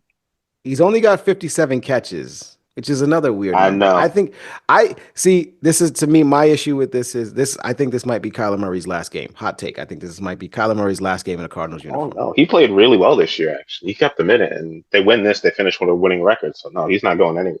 I don't think so. My person. They're not going to win. They're not going to they can't win. They can't finish the season with a winning record. They're 7-9. So there's only one game left. Oh, I But mean that's true. Kyler Murray, clock's ticking on your career, buddy. Sorry. Wow. You can't make receivers better. And the team's just not that good. The team's just every year. This the Kyler Murray the Kyler Murray effect. Like and this is not just me being mad being this is not just me hating because he was the quarterback on two of my three fantasy football teams, not by my choosing this year. But this is me just saying like this is what the Cardinals have been every year under Kyler Murray, regardless of who the coach is. They look really good for a couple of weeks, and they look really, really bad for a couple of weeks, and then they kind of play in the middle of the road for the rest of the time. I just don't think that that's good. And Marvin Harrison Jr. is being wasted. He's already being wasted. 1 year wasted. 1 year gone in his career. Kyler Murray's the reason. So anyhow, I think he's a decent backup. I think maybe Pittsburgh. Wow. I think he's a decent backup somewhere. Hey, shit, call Um, it spade a spade. hey, That's how I feel about the guy. I think he's a good player. He's talented, but he's not a franchise guy anymore. I'm done with him. Mm. Um, Chiefs 15-1 at the Broncos 9-7. The Chiefs are playing nobody. Literally, they're playing nobody. They're gonna like just roll out. I don't know who their backups are, but they're rolling them out in droves for this game. They don't care. They're locked in. One overall seed. Patrick Mahomes is gonna. But I don't even. Patrick Mahomes even make the trip? Like honestly speaking, I wouldn't even make him love to make the trip. Just stay home. Just stay home with the It's real wife and funny. He went kids. from out to questionable for some reason. Like whoopie Oh do, yeah, he's gonna be gone. He's not playing. yeah, he's not playing. I honestly think that Taylor Swift should just get a suite in Denver at the stadium in Denver. She should get a suite, and Travis Kelce and Patrick Mahomes should just sit up there and eat and relax and watch the game as Eat spectators. bonbons and popcorn watching him. Yeah, they should just do that. Just do that. Patrick Mahomes and his wife and Taylor Swift and her husband should just hang out there. Broncos are 10.5 point favorites here. I'll pick first. I actually think the Chiefs cover. I think the Chiefs cover this number. The Broncos have not been impressive thus far at the end of the season. I think they've lost what, three straight? This is Mhm. Ant's dream situation here. That the Broncos stink, and Sean Payton. He's still mad at Sean Payton for basically telling it like it was, but for telling the truth. But every loss for Sean Payton, and Anthony gets his wings. So I'm gonna go ahead and roll with the Chiefs here to cover this number at 10.5 points. I'm gonna roll with the Chiefs to cover this 10.5 points. No lock here, but yeah, I'm gonna have some fun with it. Ace, over to you. I am picking the Chiefs to cover because of Carson Wentzylvania Wentz, Oh, that's former right, Super Carson. Bowl champion from the Philadelphia Eagles. He didn't play in that game, but Threw whatever. for 3,000 yards in 11 games. And then the next season, he threw for 4,000 yards in 2019 and they said, get the hell out of here. You stink. And now he's back quarterback for Kansas City, where he has resurrected his career after he kind of ruined it in Indianapolis and Washington. And yeah, he's going to get another chance at another Super Bowl. He has a perfect completion percentage this year, 2 for 2. And I think he's going to keep that going. And he's going to go 19 for 19 and he's going to blow out Denver. This is a rivalry game. These teams hate each other, and nothing would make them more than happier than to keep the Broncos out of the playoffs. Go KC. The backups on that defense are still really good, and I think they can stop Kansas City. So give me Kansas City to cover. You 16 know, and one. not living in any of those areas, I don't realize how much of a rivalry those games are, how much these teams really hate each other. They're the only Um, two teams like anywhere near each other. Although I guess Las Vegas is now the Raiders are now in Nevada, so they're closer. But like they're really the only two teams like out west yeah, they in the genuinely lower just Midwest. don't like one another. Ant, over to you. Yeah, so I'm gonna get my wins, and Chiefs gonna win. So give me Kansas City and give me the under in this one. I'm definitely gonna. Well, I'm not gonna lock this in, but yeah, definitely give me the Chiefs and the under in this one. They're gonna beat the snot out of the Broncos and ruin Bo Nix's what's the name rookie season. Oh, side Bo Nix note, is I the saw only that only good. Chiefsaholic documentary. That was crazy. Even though Bo Nix is the only person on that team I actually like. Yeah, they're. I mean, I do think it sucks that they won't, be at them. If they do lose this game, and then if the Bengals win on Saturday, then I think the Bengals need Miami and Denver to lose in order to make it to the playoffs. But anyway, um, That is correct. Denver Seahawks. and Denver and Miami both have to lose, and Cincinnati Bengals have to win on Saturday. The Bengals to steal the seventh playoff spot. Got it. Okay. All right. Seahawks 9-7 at the Rams 10-6. Uh, the Rams have, if I'm not mistaken, the Rams have clinched the NFC West. So they don't really have much to play for here. Correct. But and the Seattle Seahawks are out of it completely. But this game is the Seahawks are 6.5 point favorites here. Over under is 38.5 in this game. Um, Not much to call out here. Geno Smith has fallen off a little bit. Quarterback position leads the league in interceptions again, so that's a thing. Um, and the Rams have found ways to win games without scoring points. I think that's probably the narrative of the Rams here. They win games, they don't score points. So let's see if Sean McVay and this offense can figure out how to score less points and still win the game. Um, so the over-under of 38 and a half here feels just like it feels too large already. But I'm gonna go ahead and I'm gonna go ahead and take the Rams to cover, and just cover that 4.5 points there or 6.5 points there. And I'll take the under. I think the under is the best bet here, but no best bet for me here. But I like the Rams to cover the number. Ace, over to you. I am taking the Seahawks. They're going to cover this. The Rams are resting everybody, which means Stetson Bennett, the fifth, the law firm, is going to be starting. He's not a good NFL quarterback. And Geno Smith has some, if they get to 10 wins, he gets a $250,000 bonus. He throws for a certain number of yards, which I think he's 250 yards away or more. He gets another $250,000. So he's going to light the scoreboard. He's going to go out there and get this dub. Go Hawks, go Seahawks. I can't believe how they won strength of schedule. Is the It's not even head to head. It's a strength of schedule tiebreaker. So this kind of sucks. I think this game should be for everything, but it's not. But yeah, I'm picking the Seahawks to cover. Yeah, so just to give you guys the context that Ace mentioned there, Geno Smith has three different incentives that can earn him additional $6 million in bonus money.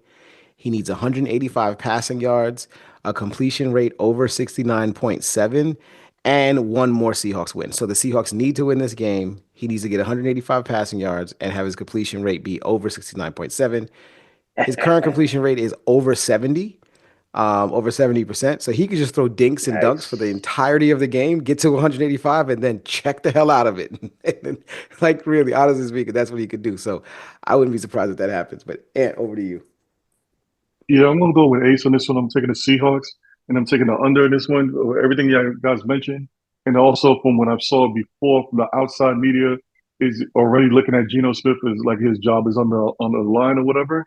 The players in the locker room, I think, is a little bit different. I think they really love their quarterback. You know, they want to play for him, and they want to stick it to the Rams as well. The Rams are sitting their players, as Ace mentioned already. So, yeah, definitely give me the Seahawks and give me the under in this one. All right, that brings us to the 10 and 6 Chargers at the 4 and 12 Raiders. The Chargers are minus 4.5 in this game. Over under is 40 and a half. The only thing here for this is I hope this isn't, but it seems like it might very well be the end of the tenure for Antonio Pierce, who I think similar to Gerard Mayo in New England is just hampered by a team that's just not very good, with the exception of like one or two players on this team. And yeah, this team just needs another, 1 to 2 potential more seasons in order to get things rolling, and it might not be with Mr. Antonio Pierce at the helm. But in any event, the Chargers won last week, locked themselves into their relative position in the playoffs, and will probably not be playing a bunch of their players here as well, just because they don't have much need to, unless there's a seeding thing here. Chargers minus 4.5. Over under again is 40 and a half. Ant, coming over to you first. What are you thinking? Yeah, unfortunately, I'm going to give me the Chargers, give me the under in this one. They got the better team, like you mentioned before. This is another team that has the quite the Rabel by because of Tom Brady as partial owner in this one. So Vrabel. unfortunately, this might be the last year for what's the name as coach on this team. But yeah, they're at home. Quite the Chargers, like I said, a better team, but still, quite they're gonna come in there and roll right over them. Give me the Chargers and under. Ace, over to you. I heard since they trusted Josh McDaniels, they're going to go back to the source and trust Bill Belichick. His buyout a month before the NFL season starts, which would be in June, is only $1 million from the Yeah, I heard University of about that North one as Carolina. well. Can you hear me? Yeah. Yeah. No, I said I heard that line as well earlier Yeah. today. So if they would be willing to hire McDaniels, they'd be willing to hire Belichick. But most importantly, who wins this game is the Chargers. This is either my fourth or fifth lock of the week. I believe it's my fifth, right? It is, yes, you're fifth. My fifth lock of the week. So I'm locking in the Chargers. They're going to beat the brakes off of them. It gives them an easier road. It takes them out of 6-5. They can't win their division, but they can get the 5 seed, which would be the best non-division winner in the AFC. So they need to win this game, especially if Pittsburgh loses. So they need to win this one. So give me the Chargers. They got something to play for. And the Raiders are terrible, even though Brock Bowers is amazing. Yeah, I'm rolling with the Chargers here as well. I think that the Chargers, to your point, Ace, the Chargers do have at least something to play for. So all of their guys, looks like all of their starters will be out there playing. And the Raiders are just not a very good team at this point. Um, or they haven't really been at any point in this season thus far. And I think this number is actually a little bit lower than I would have expected it to be. I'm locking in the Chargers here as well. And I like the under for this game. Oh, the Dolphins, 8-8 at Anthony's favorite New Jersey Jets, or New York Jets, but Ace calls them the New Jersey Jets because they haven't been winning. That Is is this correct. the last game of the Jets' career? Is the last game of the Jets' career of Mr. Aaron Rodgers? It sounds like Aaron Rodgers wants to play next year, so it sounds like he will be in the NFL next year. But whether or not he will be a Jet Legitimately, where remains do to you be think he seen. plays? Who wants him as their starter next season after what? After the film he put up? Well, here's the thing, and we'll get to your pick in a second. The Jets are 4-12. They don't right now. They sit where on the draft board? Where do they sit in draft order? Right now, they are seventh in the draft order. Um, so that probably means they don't have a quarterback to get. They don't have a quarterback on the roster that They do.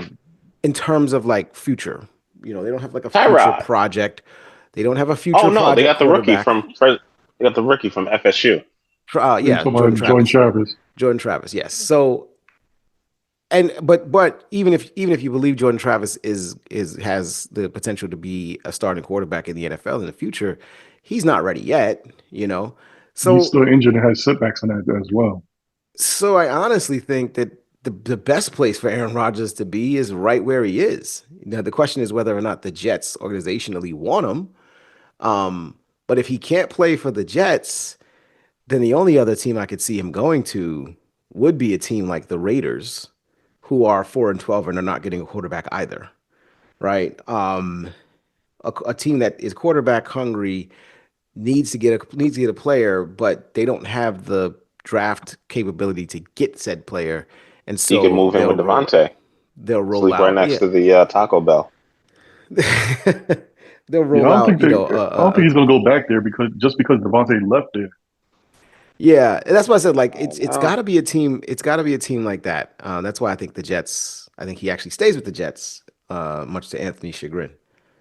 Um, but and actually, no, I won't speak for you. Go ahead and give your pick, but then answer the question: do you want Aaron Rodgers back as the quarterback of your team? Let me answer that part first. Actually, I do want him back.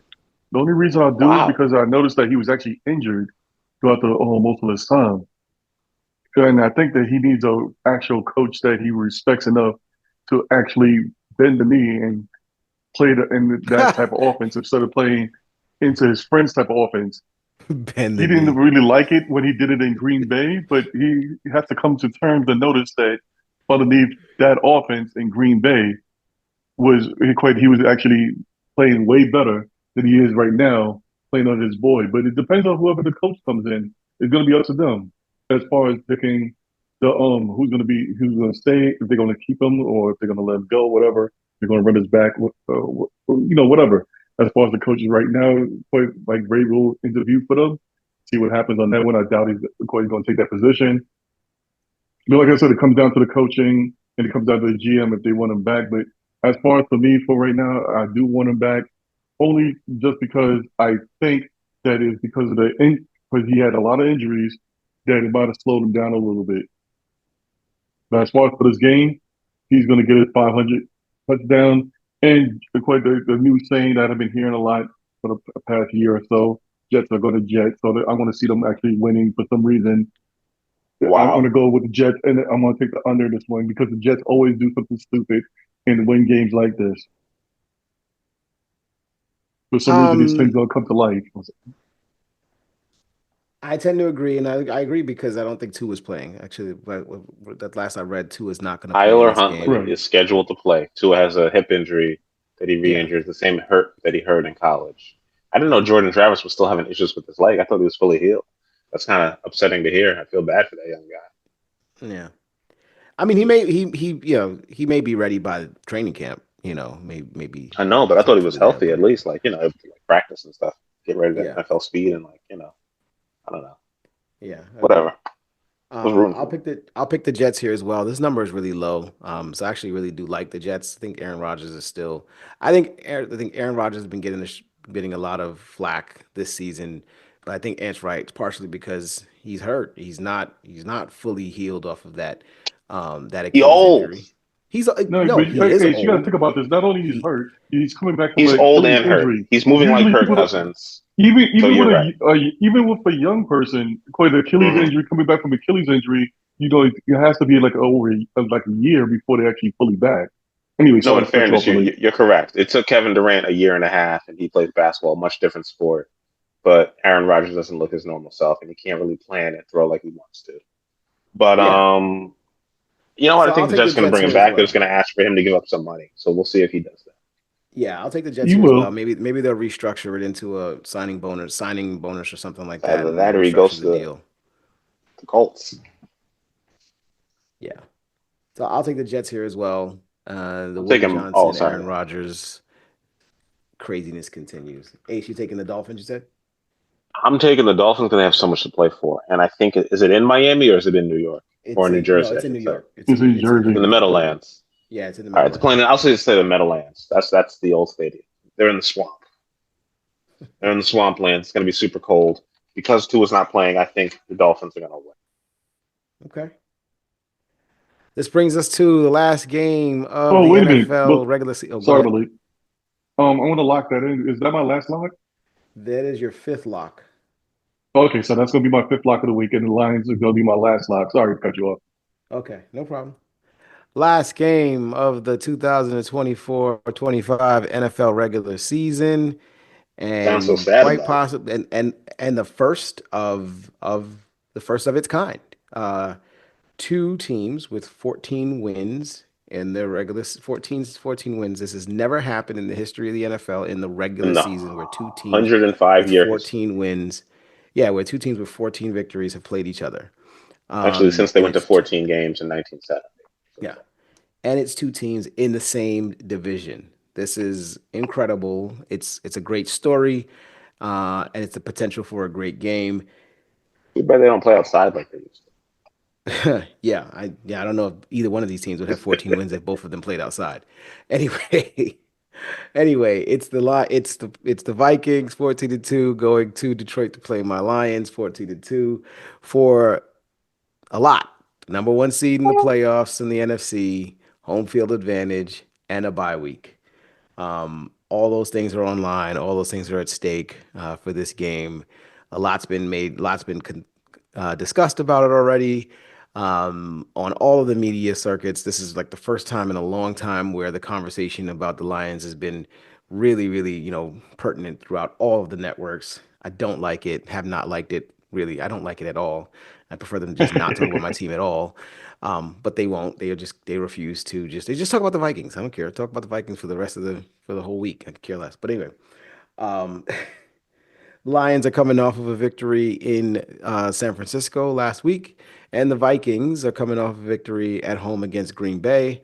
Both teams seem to be playing pretty good on both on at least the offensive side of the football for both of them. So this looks to be a high scoring game. Over under here is 56 and a half. That's a huge, huge, huge number.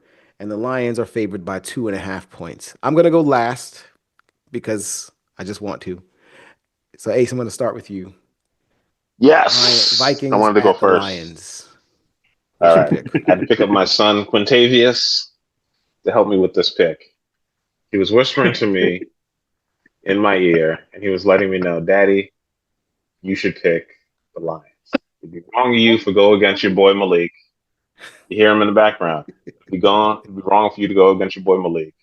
And it should bring him a lot of joy for them to get the first number one overall seed in the history of the Lions playoffs.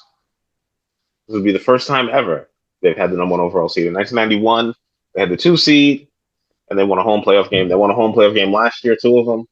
Now they're going to have an easy road to the playoffs. It'll go through Detroit. Reporters will ask some silly questions. Will weather be a factor? And the coach can turn to them and say, we play in the dome, right? Like they did last year when they played Tampa Bay. And they avenged their loss in the NFC title game to San Francisco. So this year, I think you'll be at home and you'll be playing either the Eagles or you'll be playing Tampa. And you know what? I think the Lions are going to beat the brakes off of them. Brian Flores' defense only is good when they're blitzing. Unfortunately, they let go of Danielle Hunter because they didn't want to pay him, and that's going to affect them a lot. And Sewell is healthy. I don't care how many injuries y'all got on defense. As Malik, you said earlier, you'll just beat them 45-40. Win's a win. Give me the Lions and way over 80 combined points. I would tease that over up to like 65. It'll be like plus 300. So I'm betting that. Give me the Lions. And over to you. Yeah, I know you kind of not like this a little bit. You get the chills in the spines or whatever when this time of year and everybody's throwing their favorites in your own thing. And I already hinted it earlier when I made my jet sell for my 5th lock. This is the Lions is going to be my last lock of the week. I'm taking the Lions. I'm going with Ace. I'm taking the over in this one. Yeah. See what Sam Donald can actually do in this game as far as where they give him a lot of pressure as well. He in New York he failed on the pressure. Now the spotlight is on him. See exactly what's gonna if he can keep it up as far as it's concerned. But yeah, the Lions is definitely going to go for the juggler. So I'm going to take the team that goes for the juggler in these type of games. The Lions have definitely felt. I think the Lions got short off last year on the playoffs, and they're going to be making that march this year. But anyway, we'll talk about that next time. Lions in the over. Lock it in. I appreciate both of you, and I really do appreciate both of you, honestly speaking here. I'm taking the Lions. I'm locking this in as well. It's really hard to hear people talk about your team and basically disregard them for a 14 win. This is the thing. This is what being a Lions fan is, Anthony. Okay, and Ace. Your team wins 14 games in the season and you still don't have division or the number one seed locked up. Like this is the That type is of insane. BS. This is the type of BS that we gotta go through. It's like okay, we won 14 goddamn games. Why can't nobody beat Minnesota? Why can nobody except us and the Rams beat Minnesota this so far this season? Like I've watched a ton of Minnesota games, and I'm like, they're good. They're a really good team. Nothing wrong with them. But are they 14 win? Like, geez, I'm like, I don't see it. I don't see it. I think Detroit's a better team. They're at home. There is a lot of there's just a lot of vibes and a lot of pressure on them. There's no pressure. They have no pressure here because I don't think they feel the pressure of winning games. They just want to keep winning. Damn it. That's why they came out and played the entire game when they played all their starters against San Francisco because these guys just don't care. They just want to keep playing and keep winning. That's what they want to do. They don't feel the pressure. They don't see the pressure from the outside. They don't care. They just want to play. Roll the ball out there and let's get this game going. I think Minnesota needs this even more than the Lions do because I don't think that they're very good outside of home. And I think that if they do have to go play on the road in that first wild card game, they'll probably lose it either in Philadelphia or in Tampa Bay. That said, again, I'm taking the Lions here to cover the number. 2.5 is a relatively small one here. I think this game goes way over the number to your point. I think both teams get over 30 because that's just how the Lions have been playing football and that's how they've been winning. So I'll take them. I'll take the over. And that's it. Enjoy the games, guys. Enjoy week 18. All right. One thing I can say is going to be kind of scary if the Lions do have to face against Minnesota again in the playoffs. Oh yeah, that one's gonna scare the bejesus out of me, Minnesota's honestly not speaking. that But good. No, but just think They're about it. going to You get face them beat by twice somebody. in Yeah. this short amount of time, man. You don't want that. I feel the same way about I Green hear Bay, you. Ant. I feel the same way about Green Bay. We've beaten Green Bay twice, and both those games were really close. And if we beat them, if we beat Minnesota, it'll be us beating them twice, and both those games will be really close. It'll piss me off. It'll piss me off. Is it But possible if Aiden Hutchinson can get healthy for the Super Bowl, That's been the or is that a talk pipe for dream? literally since the day he got hurt. Okay. And it's on the minds of folks, and he doesn't he doesn't help the situation because He's like, yeah, I'm every coming time you back. interview him, it's hilarious. Because every time they interview him, he's very, very positive about his Pumping up recovery. like And the goddamn every Undertaker. week every week on Woodward Sports, the guys Yeah. they bring a doctor they bring this doctor onto What? onto their show to talk about Aiden's progress and how well it's not Aiden's doctor. It's It's somebody just a some doctor. He it's just works at it's a Detroit Mercy doctor General. that's like listening to the same information that everybody else is talking about and saying, "Oh yeah, so I this is do this really operate bodes on well knees, for but them." I And didn't operate on his. not his leg, right? Exactly. Um, and then there's like all of the Ben Simmons videos of Aiden Hutchinson Oh walking my God. around, and he's like and he's doing like, oh, he's running, like just everybody's talking about it. So it's like you kind of want the story to end up where they do make it to the Super Bowl just to see if that's going to happen. Yeah. But yeah, we'll see. Okay. All right. Do we want to get into shout outs, or do we have anything else we want to touch on before we get into the shout outs and close out for this week? Yeah. NBA three problem. Teams take so many threes. It's ridiculous. Oh my I've They God. been saying broke it that down. for 2 years. You're right. Finally, they broke it down on Gil's Arena. Teams are taking more threes and actually scoring less points than they did last season, which is kind of hilarious. They're taking way too many. Teams are averaging 47 a game. If it was somewhere around 20 to 30, it would seem appropriate. But guys who aren't good at shooting are shooting. Anthony Edwards is averaging 10 threes a game, and he's not good at it. He's averaging way less points, and that's why Minnesota's losing. Just needed to get that off my chest. Rapid fire on basketball. I'm fully in basketball mode because my team stinks. So, Bears, I want y'all to win to just ruin Green Bay's weekend, but Knicks all day, every day. Let's go. Knicks take. We up. I Bodega am Cat I am guys. totally with you on that take about the three. It's kind of like I had a conversation with my son about this because Boy, you this better is go one lay that ball up. well, this is one thing that I did notice from him relatively early when he'd come out there on before he'd actually start his training sessions. He would, come out and, as part of his as part of his regimen, he starts out shooting threes. And I say, "What are you doing? What the hell are you doing? Like, why are you doing that? First of all, you can't shoot threes. Okay, first of all, It's you, not the you way I can't shoot raised you. threes. You're not good. You're not good at shooting threes. So go inside, take some Build shots up in his there, confidence. and extend yourself out to the 3-point line. That's how you learned it. That's how we learned how to shoot threes. We didn't start out That's by shooting true. threes. We started out by shooting the ball at the inside. Learn how to shoot the layup first, then move it out. The mid-range game is hard. The mid-range game is gone. There's no post-up game. Like everything that Anthony, I remember a couple of years ago, Anthony was talking about the physicality of the league being Right. Yeah, taken away, that's back right? And actually. Hey, yo, and these dudes are that ready to fight each other every and day. yeah, and at the Honest. time I disagreed with that to some degree, but Anthony wasn't watching the games, and like so I get it. Like it Yeah, wasn't physical anymore. He wasn't watching the games, and so that's how it felt. So I understood it. I just disagree with it because I think that the guys, especially at least in the playoffs, they're there's still been a lot relatively more physical. ejections in the regular season and a lot more text this year. Like there's a lot of Yeah, I mean, physical. they're still out there pushing and shoving and being physical with one another. But now it's just ridiculous. They're just shooting the ball like 40 the Boston Celtics are averaging 53s a game. 50 a Yeah, game. I just Boston don't want three to see party. some six. I don't want to see some 7'3", 7'4" guy decided. You know what? I'm inside the lane, but I'm going to dribble out here and shoot a three for no damn reason. Did you Yeah. know Wemby takes four threes a game and he's 7'4", 7'5"? He takes And four Yeah, yeah, in and San it's guys that Antonio. shouldn't be saying, shooting that dunk many the damn threes. ball. That's when we It's used to guys play that light shouldn't be ball shooting in high that school many when we didn't threes. have no real gym. We used to play the thing called light ball for everybody out there. Where it was the hanging light, the fluorescent light, and we were just dunking that stuff. Because you know why? Because we wanted to do that. These guys are seven foot And you three, couldn't 6. shoot on the damn thing either. Like you, Right. like Yeah, you you couldn't couldn't shoot. shoot. There was nothing to Damn near shoot at. impossible.